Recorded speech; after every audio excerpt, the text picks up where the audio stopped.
Vous êtes-vous déjà senti piégé dans un cycle sans fin? Faites tous les rituels de manifestation, installez des tableaux de visualisation, répétez les affirmations quotidiennes, mais vous avez toujours l'impression de souhaiter plus fort dans le vide, comme si vous couriez sur place. Et si le problème ne venait pas de ce que vous faites, mais du mot que vous avez choisi pour définir ce processus? Et manifester a-t-il toujours été un jeu passif pour les rêveurs, alors que vous êtes né pour être architecte? Les rêveurs attendent un avenir. Les architectes le conçoivent. Ils créent un plan détaillé, avec des mesures précises, et l'univers, ce grand bâtisseur, n'a d'autre choix que de le transformer en réalité. La vérité la plus libératrice est que vous disposez déjà de tous les outils nécessaires pour concevoir ce projet. Si vous êtes prêt à arrêter de souhaiter et à commencer à construire, commencez par reconnaître les 3 éléments essentiels de votre processus créatif, l'architecte, le concepteur et l'équipe de construction.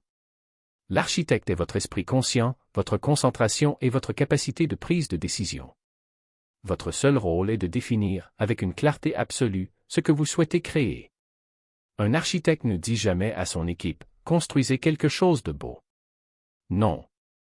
Il livre un plan avec des dimensions exactes, des matériaux spécifiques et des couleurs définies. Votre pouvoir réside précisément dans cette capacité à choisir avec précision. Le projet, à son tour, en est une visualisation soutenue, chargée d'émotions profondes. C'est l'image détaillée et multisensorielle de la réalité que vous souhaitez vivre, gardée constamment dans votre esprit. Plus le design est clair, plus la construction finale sera fidèle. Et l'équipe de construction? C'est votre subconscient, puissant et infatigable, mais avec une particularité, il n'est pas créatif. C'est un constructeur fidèle et littéral. Ne remettez pas en question, ne jugez pas, n'improvisez pas. Prenez simplement le plan que vous réalisez et travaillez sans arrêt, 24 heures sur 24, en rassemblant des ressources, en alignant les circonstances et en construisant exactement ce qui a été conçu dans votre monde physique. C'est pourquoi tant de gens sont confrontés à des difficultés. Ils confient à l'équipe la plus efficace de l'univers un projet flou, incohérent, voire inexistant, puis se demandent pourquoi leur vie ressemble à un chaos.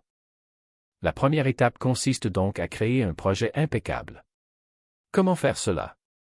À commencer par une vision d'une clarté absolue. Vous devez sortir du domaine du désir vague et entrer dans le domaine de la planification sensorielle. L'architecte de la réalité ne pense pas seulement à une relation heureuse. Il sent la chaleur de la main de son partenaire, entend des rires, identifie exactement le sentiment de paix que procure cette relation. Faisons un exercice rapide pour entraîner cette mentalité. Fermez les yeux un instant. Imaginez-vous sur une montagne enneigée. Voyez le blanc infini autour de vous. Sentez l'air froid toucher votre peau. Écoutez le doux bruit de la neige sous vos pieds. Remarquez l'odeur fraîche des pins. Vous apprenez à votre cerveau à créer et à croire en une nouvelle réalité grâce à des détails sensoriels. C'est la clarté dont votre projet a besoin. Mais un dessin détaillé, aussi parfait soit-il, n'est qu'une carte sans destination jusqu'à ce qu'il reçoive la signature que votre subconscient comprend vraiment, la signature du sentiment. Votre équipe de construction travaille grâce à l'énergie des émotions. Il faut imaginer que le projet est prêt et ensuite ressentir les émotions de vivre à l'intérieur. Ressentez la joie du succès, le soulagement de l'abondance, l'amour de la connexion. Ce sentiment est le saut énergétique qui dit à votre subconscient, ceci n'est pas un rêve futur. C'est un ordre pour le présent. Construisez-le maintenant. Une fois le projet signé et chargé de l'intense émotion d'accomplissement, le travail le plus difficile de l'architecte commence, faire confiance à l'équipe. Lorsqu'un architecte remet un plan approuvé à un maître d'œuvre, il ne se présente pas tous les jours anxieux pour apprendre à mélanger le ciment. Il maintient la vision et fait confiance au processus. C'est là que la plupart des créateurs en herbe échouent. Ils essaient de contrôler chaque détail, de microgérer l'univers. Votre seule tâche, une fois que vous avez atteint la clarté et que vous l'avez dynamisé avec vos sentiments, est de maintenir cette émotion avec foi et d'abandonner le « comment » et le « quand ». Votre constance à revenir au sentiment d'avoir déjà ce que vous voulez est tout ce qui compte. Vous devez avoir confiance que votre équipe subconsciente est déjà en action, réorganisant la réalité pour l'aligner sur votre plan parfait. Nous arrivons ainsi au bord d'une nouvelle compréhension. Le chemin que nous avons parcouru ensemble avait un seul but, déconstruire, en douceur mais définitivement, un mensonge qu'on lui avait raconté toute sa vie. Le mensonge selon lequel vous êtes un observateur passif, un rêveur plein d'espoir, un bateau à la dérive dans l'océan des circonstances, manifestant, souhaitant et priant pour que l'univers vous accorde un jour ce que vous voulez. C'est l'ancien paradigme. C'est le rêve dont vous vous réveillez maintenant. Aujourd'hui, nous remplaçons cette illusion par une vérité simple mais transformatrice. Vous n'êtes pas le rêveur. Vous êtes l'architecte. Puisse cette idée pénétrer jusqu'à vos os. L'ère des vœux pieux est révolue. L'ère de l'espoir appartient à une conscience qui se dissipe. Manifester, c'est demander. Concevoir est imposant. Vous n'êtes pas né pour demander la réalité.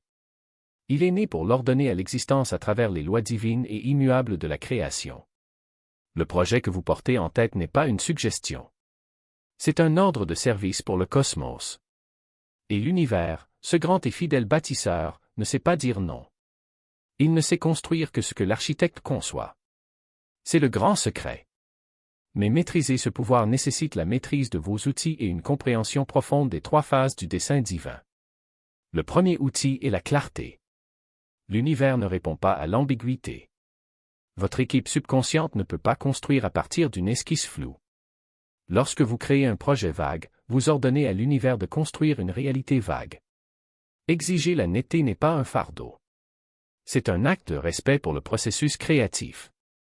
Être clair dans votre vision, c'est honorer le pouvoir que vous exercez. C'est comme l'architecte qui passe des semaines à perfectionner chaque ligne du projet, car il sait que chaque ligne deviendra un mur, une fenêtre, une porte dans le monde physique. Le deuxième outil, et l'encre avec laquelle le projet est signé, c'est le ressenti. Pourquoi est-ce si crucial? Parce que le subconscient, votre fidèle équipe de construction, ne parle pas le langage des mots ou des images isolées. Elle parle le langage de la vibration. Parlez d'émotion. Un projet sans sentiment est une lettre morte, un contrat sans validité. C'est le sentiment de joie, de paix, de gratitude, d'avoir déjà réalisé ce que l'on veut qui dynamise le processus. Sans cela, le projet reste inerte, sans la force de se concrétiser. Le plan est l'étincelle électrique qui donne vie au croquis. Lorsque vous vous permettez de ressentir la réalité de votre création avant même qu'elle ne se manifeste, vous ne faites pas semblant. Vous pratiquez l'acte le plus sacré de l'alchimie, alignez votre fréquence personnelle sur la fréquence de votre désir, rendant physiquement impossible que cette réalité ne vous trouve pas. Et c'est là que nous arrivons au 3e outil de l'architecte, le plus avancé, celui qui sépare les maîtres des apprentis, l'art de la confiance. Une fois le projet clairement dessiné et signé de l'encre du pur sentiment, le travail le plus difficile de l'architecte commence. Le travail du lâcher-prise. Le travail de faire confiance à l'équipe. Votre subconscient et l'univers auquel il est connecté sont un bâtisseur d'intelligence infinie. Elle connaît les chemins les plus rapides, les matériaux les plus résistants, les raccourcis inattendus que son esprit conscient ne pourrait jamais concevoir. L'ego, poussé par la peur, voudra courir vers le chantier. Vous souhaiterez contrôler chaque détail, le comment, le quand et le pourquoi.